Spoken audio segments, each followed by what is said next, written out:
Welcome back everyone. स्वागत है आपका प्रोबेबिलिटी की इस लेक्चर सीरीज़ में। ये प्रोबेबिलिटी का 9th लेक्चर होने वाला है। ऑलरेडी मैंने 8 लेक्चर अपलोड कर दिए हैं, अब उसे देखिएगा। ये टाइप 3 चल रहा है और टाइप 3 का पार्ट 2 होगा। ये टाइप 3 में मैं कॉइन डिलीवर कर रहा हूँ और उसका ये पार्ट 2 होने वाला है।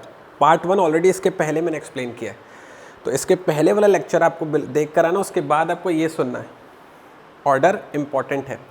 तो इस पार्ट 2 में मैंने क्वेश्चन नंबर 5 आपके लिए पहले प्लान किया हुआ है। ये क्वेश्चन नंबर 5 लेक्चर नंबर 8 में जो होमवर्क दिया गया था वही वाला क्वेश्चन है।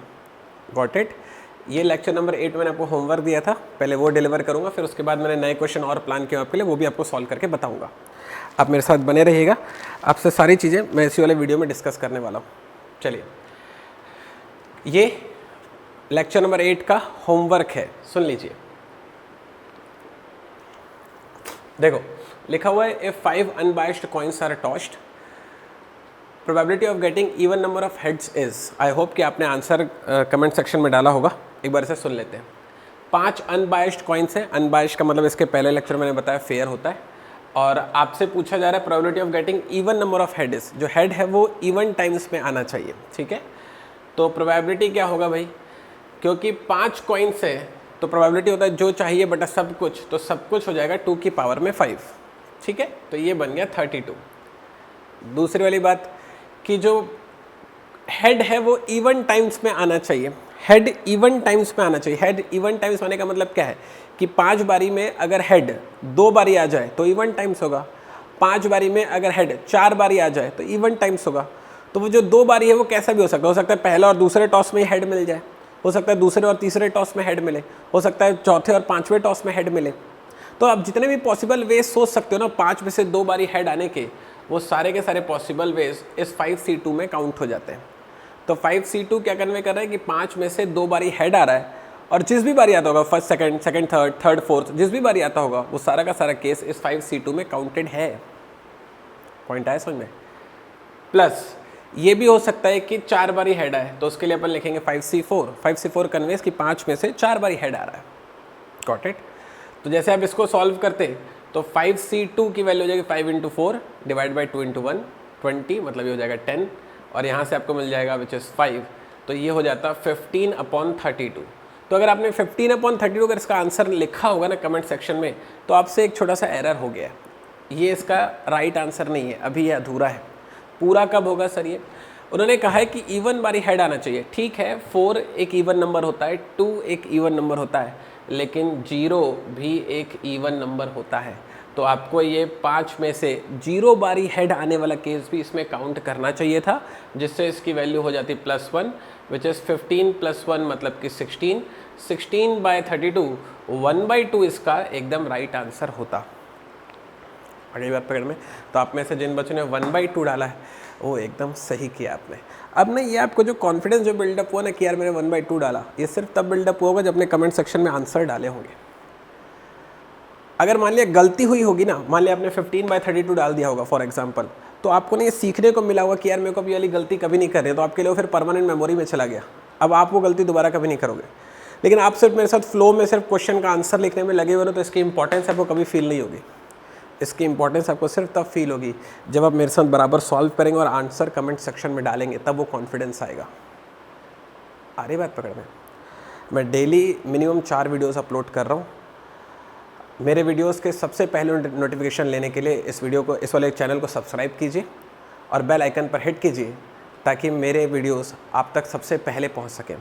और अगर आपको ऐसा लगता है कि आपने इस चैनल से एक बात भी सीखी है, एक चीज़ भी आपने सीखी है, ये चैनल आपके लिए एक तरह से भी अगर हेल्पफुल रहा, तो ये वीडियोस 2 लोगों तक कम से कम ज़रूर शेयर कीजिए। आगे चलते हैं। अब क्वेश्चन नंबर 6 की बारी, आप इसे नोट कर लीजिएगा। हम लोग चल रहे हैं क्वेश्चन नंबर 6 में। क्वेश्चन नंबर 6 क्या कहता है, मैं आपके लिए एक बार पढ़ लेता हूँ, सुन लीजिए। Suppose a fair coin is randomly tossed for 75 times. 75 बार हमने एक सिक्के को उछाला है, and it is found that head turns up 40 times and tail 35 times. 75 बारी हमने एक सिक्के को उछाला और ये देखा गया कि 40 बारी जो है उसमें हेड आया और 35 बारी जो है उसमें टेल आया। What is the probability of getting a head and a tail. ये तो बहुत ही सीधा क्वेश्चन है। आपको जो है क्वेश्चन नंबर 6 का सॉल्यूशन यहाँ पे लिखने वाला हूँ। क्वेश्चन नंबर 6 के ए पार्ट का सॉल्यूशन, आपको जो है हेड चाहिए, तो आपको हेड कब मिलेगा भाई, 40 टाइम्स हेड मिला हुआ है। कितने बारी आपने उछाला, 75 टाइम्स। टोटल आपने 75 टाइम्स उछाला, तो यहाँ पे 75 टोटल केसेस हो गए, जिसमें से आपको 40 टाइम्स हेड मिलता है, तो प्रोबेबिलिटी हो जाएगी 40/75। तो इसमें सर आप 2 की पावर क्यों नहीं कर रहे, क्योंकि यहाँ पर ना इतने बार हमने उछाला, वो केसेस काउंट करने के लिए कह रहा है, ठीक है। 75 में 40 बार हेड आया, 75 में 35 बार टेल आया, तो वो अलग जो नंबर ऑफ केसेस है, नंबर ऑफ वेज है ना, वो उसमें मेरे को डायरेक्ट गिवन कर दिया, इसलिए मैं वो वेज डायरेक्टली यूज़ कर रहा हूँ, ठीक है। तो प्रोबेबिलिटी ये हो गई हेड की, इसको आप सॉल्व कर लीजिएगा। टेल के लिए क्या हो जाएगा भाई, टेल कितने बारी आता है, 35 टाइम्स, तो टोटल 75 बारी हमने उछाला था, जिसमें से 35 बारी में टेल आया, तो वो 35 बारी मुझे चाहिए, तो मैं उसको जो चाहिए वाली जगह पर लिख रहा हूँ, तो ये हो गया टेल के लिए। ये दोनों इसके आंसर हो गए। देख लीजिए, बहुत ही स्ट्रेट क्वेश्चन था, ठीक है। तो कभी कभी ऐसे क्वेश्चन परेशान करते हैं, इसलिए मैंने इसको भी ले लिया। इत्मीनान से आप इसे कॉपी कीजिएगा। क्वेश्चन नंबर 6 मैंने आपको समझा दिया। अब हम लोग चलने वाले हैं क्वेश्चन नंबर 7 की तरफ। क्वेश्चन नंबर 7 सुन लीजिए। क्वेश्चन 7 कहता है, अ coin is tossed 6 times, what is the probability of getting at least 4 heads on a toss. हमने एक कॉइन को 6 बारी उछाला हुआ है, तो प्रोबेबिलिटी के लिए सब कुछ हो जाएगा भाई 2 की पावर 6। Got it. अब बोल रहा है कि कम से कम 4 बारी हेड आना चाहिए, एटलीस्ट 4 हेड, कम से कम 4 बारी हेड आना चाहिए। कम से कम 4 बारी हेड आने का मतलब है कि 4 बारी तो हेड आए ही, 6 में 4 बारी तो हेड आए ही, ठीक है। लेकिन अगर 5 बारी आया ना तो भी चल जाएगा, और अगर 6 के 6 बारी आया ना तो भी चल जाएगा। तो ये सारे केस पॉसिबल हैं, इसलिए मैं सभी के केस को ऐड कर रहा हूँ। या तो 4 बार आ सकता है, या तो 5 बार आ सकता है, या तो 6 बार आ सकता है। कंफर्टेबल है अपन इसमें। इसको आप सॉल्व करोगे तो इसके पहले मैंने आपको सॉल्व करना सिखा रखा है। इसमें NCR is equal to NC(n-r) वाला फंडा अपन यूज़ करते हैं। ऑर्डर में बने रहिए, तब ये सब चीज़ें समझ में आएंगी। तो 6C2 हो जाएगा ये। 6C2 को जैसे ही मैं सॉल्व करता हूँ तो हो जाएगा 6 × 5/2 × 1। ये सब सिखा रखा हूँ, फिर से एक बार करके बता रहा हूँ। तो ये हो जाएगा 30, आ जाएगा 15। इसको सॉल्व कर दो, हो जाएगा 6C1, इसकी वैल्यू हो जाएगी 6, मतलब ये हो जाएगा 6, और इसकी वैल्यू हो जाएगी 6C0, मतलब इसकी वैल्यू हो जाएगी 1। तो जैसे इसको सॉल्व करता हूँ तो टोटल होता है 22 मेरा ख्याल है। तो 22 पॉसिबल केसेस हैं जो मुझे चाहिए, किसके भाई, एटलीस्ट 4 हेड के। तो यहाँ पर मैंने लिख दिया 22। तो 2 की पावर 6 होता है 64, अपॉन हो जाएगा 22, तो हो जाएगा 11/32। तो क्वेश्चन नंबर 7 का जो आंसर है, ये क्वेश्चन नंबर 7 का सॉल्यूशन है। क्वेश्चन नंबर 7 का जो आंसर है वो है 11/32। एक बार देख लीजिए, कहीं भी डाउट हो कमेंट सेक्शन में आप मुझे बिल्कुल पूछिए। हम लोग पहुंच गए हैं बच्चे लोग क्वेश्चन नंबर 8 पर। चलिए सवाल नंबर 8 सुनते हैं। क्वेश्चन नंबर 8 क्या कहता है। क्वेश्चन नंबर 8 पे लिखा हुआ है, find the probability of getting 2 heads when 5 coins are tossed. Video pause करो, अब इसको बनाओ, एक बार समझा देता हूँ, सुन लो। 5 सिक्कों को उछाला है हमने, और वो ऐसा कह रहा है आपसे कि हम लोग को 2 हेड चाहिए, तो उसके क्या पॉसिबल, उसकी प्रोबेबिलिटी क्या होगी। वीडियो पॉज करो, सॉल्व करके आंसर डालो, फटाक से करो, फटाक से करो। 8वां क्वेश्चन हो गया, 7 ऑलरेडी मैं कर चुका हूँ। सुनते हैं, उन्होंने क्या कहा कि 5 बार उछाल रहे हैं अपन, तो ये हो जाएगा 2 की पावर 5। कंफर्टेबल है अपन, और मुझे 2 हेड चाहिए, 5 बारी में 2 बारी हेड चाहिए। अभी बताया था, क्या लिखते हैं इसके लिए, 5C2। तो इसको जैसे आप सॉल्व करो तो 5 4 विच इज 10/2 की पावर 5 हो जाएगा 32, ठीक है। तो इसके लिए हो जाएगा 5/16।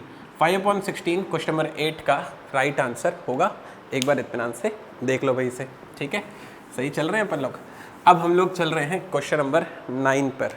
क्वेश्चन नंबर 9, क्वेश्चन नंबर 9 कहता है, the probability is 0.6 that an unfair coin, unfair माने बायस्ड कॉइन, ठीक है। मैं चाहता था एक क्वेश्चन आपको अनफेयर वाला भी करवाया जाए, आपको आइडिया मिलेगा उससे। तो 0.6 है, unfair coin turns up tail. तो ये आपसे कह रहा है क्वेश्चन में कि एक अनफेयर जो कॉइन है उसमें टेल आ जाए, उसकी प्रोबेबिलिटी है 0.6। ये पहली लाइन का मतलब है। फिर आगे पढ़ रहा हूँ, ऑन एनी गिवन टॉस, किसी भी टॉस में, if the coin is tossed 3 times, what is the probability that at least 1 of the tosses will turn up tail, और ये उसके ऑप्शंस लिखे हुए हैं, ठीक है। एक बार क्वेश्चन समझा देता हूँ, सुन लो। एक अनफेयर कॉइन है जिसमें टेल आने की प्रोबेबिलिटी है 0.6। एक अनफेयर कॉइन में टेल आने की प्रोबेबिलिटी 0.6 है। वो आपसे कह रहा है कि हमने उस कॉइन को 3 बार टॉस किया, 3 टाइम्स हमने टॉस किया, और उसने आपसे पूछा कि इस बात की प्रोबेबिलिटी क्या होगी कि कम से कम एक बारी, एटलीस्ट वन, कम से कम एक बारी उसमें टेल आना चाहिए। इस बात की प्रोबेबिलिटी क्या होगी कि उसमें कम से कम एक बारी टेल आना चाहिए। और ये रहे उसके ऑप्शंस। वीडियो पॉज करो, कमेंट सेक्शन में तुरंत आंसर डालो, आप इसे बना सकते हो। आई होप कि आपने इसे सॉल्व करके आंसर डाल दिया होगा। मैं इसे सॉल्व करके बता रहा हूँ, आप एक बार इतना आंसर सुन लीजिए। देखो भाई, अनफेयर है ये बात, पता है मेरे को कैसे एहसास हो गई? अनफेयर है ये बात मेरे को एहसास हो गई, कोई चीज़ जब फेयर होती, कोई कॉइन जब फेयर होता तो उसके हेड और टेल दोनों के आने की प्रोबेबिलिटी बराबर होती है ना। हेड आने की प्रोबेबिलिटी भी 0.5, टेल आने की प्रोबेबिलिटी भी 0.5, लेकिन यहाँ पर बराबर नहीं है ना। टेल आने की प्रोबेबिलिटी 0.6 है। अब आप खुद सोचो, टेल आने की प्रोबेबिलिटी है 0.6, आ रही है पकड़ में, तो टोटल प्रोबेबिलिटी, टोटल, इसके पहले बता चुका हूँ, टोटल प्रोबेबिलिटी कितनी होती है? 1। टोटल प्रोबेबिलिटी होती है 1, टेल आने की प्रोबेबिलिटी है 0.6, तो खुद बताओ हेड आने की प्रोबेबिलिटी कितनी होगी भाई? टोटल प्रोबेबिलिटी है 1, टेल आने की है 0.6, तो हेड आने की प्रोबेबिलिटी हो जाएगी 1 माइनस 0.6, मतलब कि 0.4। एक्सेप्टेड। अब देखो जरा, टेल आने की प्रोबेबिलिटी 0.6, हेड आने की प्रोबेबिलिटी 0.4, ये दोनों बराबर होता तब मैं कहता भाई कॉइन फेयर है। ये दोनों बराबर नहीं है ना। टेल 0.6 टाइम्स आता है, हेड 0.4 टाइम्स आता है, तो इसीलिए तो अनफेयर हुआ। समझ में आया अनफेयर का मतलब क्या होता है? बस, ज़्यादा कुछ विशेष नहीं होता है। अब बोल रहा है कि हमको कम से कम एक बारी क्या चाहिए?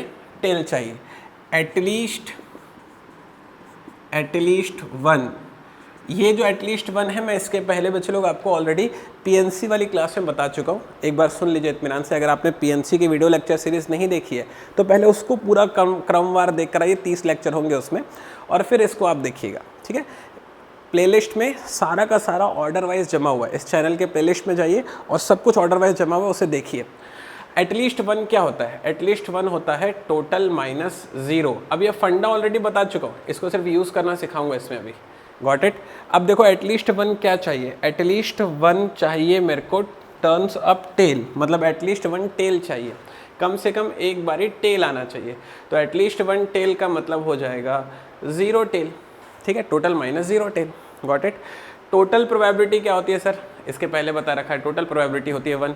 0 टेल मतलब कि जब आपने कॉइन को 3 बारी टॉस किया होगा तो तीनों बारी में टेल नहीं आना चाहिए। तीनों बारी में टेल नहीं आना चाहिए मतलब कि हेड आता होगा। पहली बारी में हेड है, उसकी प्रोबेबिलिटी कितनी है? 0.4।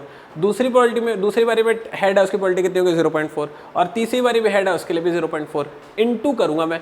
इंटू क्यों करेंगे सर? क्योंकि मेरे को 3 बारी टॉस करना है, मतलब ये भी केस चाहिए, ये भी केस चाहिए और ये भी केस चाहिए। प्लस कर दूंगा तो या पहला या दूसरा या तीसरा, नहीं, मुझे तीनों का देखना है। तो पहली बारी का हेड, दूसरी बारी का हेड, तीसरी बारी का head, which conveys 0 tail. Got it? अब मैं जैसे ही इसको सॉल्व करता हूँ, ये होता है 1 माइनस 0.064, और जैसे इसको माइनस करूँगा तो आ जाएगा 0.936। 0.936 इसका आंसर है ऑप्शन नंबर ई।